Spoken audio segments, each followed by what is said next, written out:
Hello and welcome back. I am your host here at Felony Spectator and my name is Heather. On today's episode, we're going to talk about a Canadian murderer named David Shearing who was convicted of killing 6 people, an entire family to be exact. This case is also referred to as the Wells Gray Provincial Park murders or the Wells Gray murders. I apologize in advance if you plan to go camping this summer, and I hope this doesn't give you nightmares. Anyways, let's find out who David Shearing is. David Shearing grew up in a 2-story farmhouse in Clearwater, British Columbia. This farmhouse was actually on the outskirts of Clearwater in more of an isolated area out of town, so he needed to bus to get to school every day. It's said that he didn't really bother with extracurricular activities like sports or arts. Instead, he'd just go straight home every day and help out on the farm. He was the youngest of 3 kids, and his father had also once worked as a prison guard, and David's brother would grow up to become a sheriff. David didn't follow in their footsteps. Instead, he went and got his license to become a heavy-duty mechanic. His former high school principal would say that David was shy, introverted, and self-conscious, but he did okay. He had a few good friends and was a C average student. After graduation, it was hard for him to find work in Clearwater, but he did get a job at a local craftsman while also taking his mechanics course. People of Clearwater would say that he was generally a nice guy, friendly enough. Clearwater, BC is a pretty small town, and in 1982, when the murders took place, it had only about 2,000 residents. It's known to be a very peaceful community, surrounded by hills and dense forest and lots of farms. Everyone there feels safe. It does get busier in the summer months because it is a place where people come to get away from the city life and relax. It's also home to a rather large campground called Wells Gray Provincial Park. Wells Gray Park is one of BC's largest recreational camping areas. At the time, there was over 105 campsites, all situated in the dense forest. The sites are quite far from each other with lots of privacy, and it's a great place to camp if you want to get away from the city. In the summer of 1982, Bob Johnson and his wife Jackie Johnson and their daughters Janet and Karen left their home in Kelowna, British Columbia and headed off to camp for 2 weeks in Wells Gray Park in Clearwater, BC.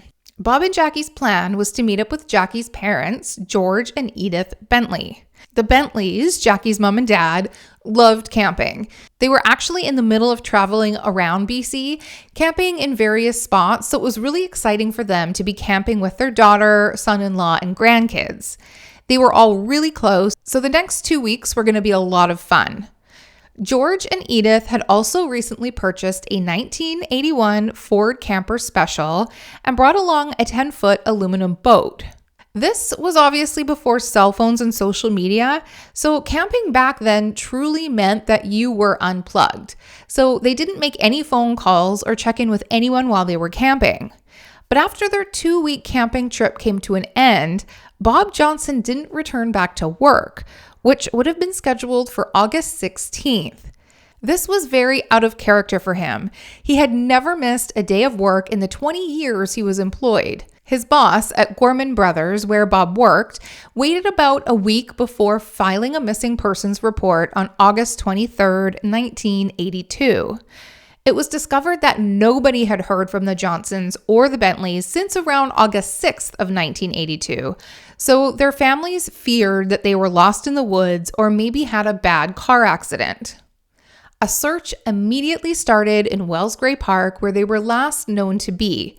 Unfortunately, the searchers didn't find the Johnsons or the Bentleys or any signs as to where they might be. Now remember, this park is huge, so it's really not surprising that they came up empty-handed. Everyone in Clearwater was very confused because their community was known to be really safe. Did the Johnsons and Bentleys just take off? Did they want to start a new life somewhere else? Police did go door to door to nearby residents and businesses, but nobody was able to give them any tips or leads on what happened while they were away. A month later, on October 13th, 1982, a mushroom picker would call police and make a report of finding a burnt-out car near the bottom of a ravine. The car was about a mile from the entrance to the park and fairly deep in the woods. RCMP officers would go and check out the car, and it was, in fact, the car of Bob and Jackie Johnson, a 1979 Plymouth Caravelle. They also discovered lots of charred bones throughout the vehicle. At the time, they didn't know how many bodies were burned, but after further investigation, it would be the bodies of the 4 missing adults inside the car. Inside the trunk, they would see the remains of what was left of 2 young bodies. Very little was left of them due to the fire, but it was clear that human bones and skull fragments were left behind. Dental records would later show that it was the daughters, Janet and Karen. Everyone was shot in the head with a .22 caliber weapon, and there was also next to no evidence left in the car because of the fire. Not far from the car was a tree that was recently chopped down as well. So it appeared as though whoever burnt the car was cutting trees down to try and get the car as deep into the woods as possible. The axe head was also found in the car, but there would be no prints usable on it. This would be one of the worst mass killings BC has ever experienced. The community and local police were shocked, really shook up, because this was a very small town and they had never experienced anything like this before. Even with the tourists in the summer, the town never saw a lot of crime, let alone a mass murder. Plus, there was no evidence. They didn't have a single clue to go on. Vancouver's Serious Crime Unit would go out to Clearwater and bring in tracking dogs, helicopters, and RCMP searched the surrounding woods for any clues. What they did find was the original crime scene with the shell casings of a .22 caliber rifle. It was at the Bear Creek campsite inside the park, which was a very private site and basically just an open area carved out in the bush or forest. The police were also searching for the Bentleys camper truck, which was still missing. Police could only assume that the killer or killers used the camper truck to escape. Police finally got their first tip. Someone had seen 2 men with a camper truck that stopped at a restaurant in North Battleford, Saskatchewan for lunch. Saskatchewan is 2 provinces away, so it's a really far distance, but these people thought the men looked really scruffy looking and sort of out of place. They also had thick French-Canadian accents. So other people started coming forward as this camper truck drove across Canada. Police would get more and more tips of these 2 men. Police had a hard time finding these men because they were on the move, but once they did track them down and question them, it was evident that these men were not responsible. Police were desperate for answers, so they actually filmed a reenactment of the killings and aired it on TV. They hoped anyone in the area at that time might remember something, heard a gunshot, seen a strange person, anything. They would be flooded with calls, but nothing led them to any usable leads. Their next idea was to make an exact replica of the camper truck with a big sign on it requesting tips and included a hotline for people to call. And police would drive that across Canada to hopefully see if anyone would remember any clues to see the truck or the person driving it. They would bring the truck to each town and do a press conference telling the people to keep their eyes peeled. A $7,500 reward was also set and posters were sent out all over North America. It wouldn't be until a year later that 2 forestry workers found a burnt-out camper truck in the woods. The truck was about 30 kilometers away from where the burnt-out car was found a year earlier, on an old logging road on Trophy Mountain inside Wellsgrey Park. Police would confirm this to be the Bentleys camper. They would airlift the truck out of the woods and bring it to a crime lab in Vancouver. This was exciting for police because they finally got the truck, but also frustrating as well because they had been trying for a year to find the truck and followed a lead that was incorrect. The 2 French-speaking men were not killers, and both the car and the truck had no clues. The only thing police could determine was that their suspect was probably local and someone familiar with the area. Police would organize their second door-to-door campaign to speak with homeowners and businesses in Clearwater to see now if anyone had been acting strangely over the past year. Has anyone left town? Has anyone drastically changed their appearance? Any clue would help. While they were canvassing the town, they finally got a tip from a resident in the community that made police consider that David Shearing needed to be looked into. It said that David had inquired about repairing a bullet hole in a truck and how to relicense a truck, which happened to be a 1981 Ford camper truck. Now, nobody knew that the truck actually did have a bullet hole in it. That was something police learned from forensics who looked at the truck, and that information was kept quiet and away from the media. The police actually had spoken to David Shearing a year earlier during their first door-to-door campaign, but they had no idea he was responsible. He lived only about 2 kilometers, 1.2 miles away from Wellsgrave Park, and when they spoke, they asked him the standard questions, and he was very calm and unassuming. Nothing he did or said would give the police the impression that he knew something more or was responsible. They also didn't realize that the murder weapon hung in a gun rack in the living room while they spoke. The former employer of David Shearing would later say that David was completely normal after the town learned about the murders. He was in the shop working when the RCMP officers were canvassing businesses, and David was composed and totally unfazed by their presence. Police needed to speak with David again, but David didn't live in Clearwater anymore. He had left to find employment in a town called Tumbler Ridge, which is basically the hub of BC's coalfields. Police would learn that he was to appear in court for an unrelated charge of possession of stolen property. David had apparently stolen over $40,000 worth of tools. He was caught with the tools in his truck after being pulled over. This was perfect because the police could easily intercept him at the courthouse and bring him in for further questioning. They didn't question him about the murders right off the bat. They wanted to ask him about a driving accident. And David was pretty relaxed and gave the police the info that they wanted in regards to the driving accident. Then police would bring up the Johnson-Bentley murders. They basically told him that they were looking into that too, and since he used to live close by, they just had a few more questions. They asked David if he knew the case, and David said yes. And he acknowledged their basic questions, things that were common knowledge from the media. Then they asked him if he knew where they were killed. David would respond with, "Yeah, wasn't it the Bear Creek campsite?" And this was not something that was released to media. Nobody had information on the exact location of the suspected crime scene. They would also learn that David was very familiar with the entire park because he used to work there cleaning the trails. With persistence, police got a confession that same day. Over the next few days, David would give details as to what happened. He first claimed that he was just stalking the family, and he decided to kill all 6 of them because he wanted their stuff. He wanted their truck, wanted their tools and gear. He saw them in a secluded spot off the highway, went home, got his .22 caliber rifle, and shot them. He would then put the adults inside the car and the girls in the trunk and light it on fire. He then waited a few days before going back to get the camper. He would loot the camper and take anything of value. Then he would drive the camper up to Trophy Mountain, not far from the campsite, and light that on fire too. The police would recover most of the stolen items from the Bentleys at David's parents' ranch where he used to live. The community was shocked and extremely shaken by the horror of what happened. How could someone wipe out 3 generations of people in one night just for some random items? People generally don't bring their most expensive valuables camping, so a robbery just didn't make sense to anyone. David was convicted of murder and given 6 concurrent life sentences and no parole for 25 years, which is sadly the maximum penalty for second-degree murder. After David was sentenced, the detective who caught David wanted the truth.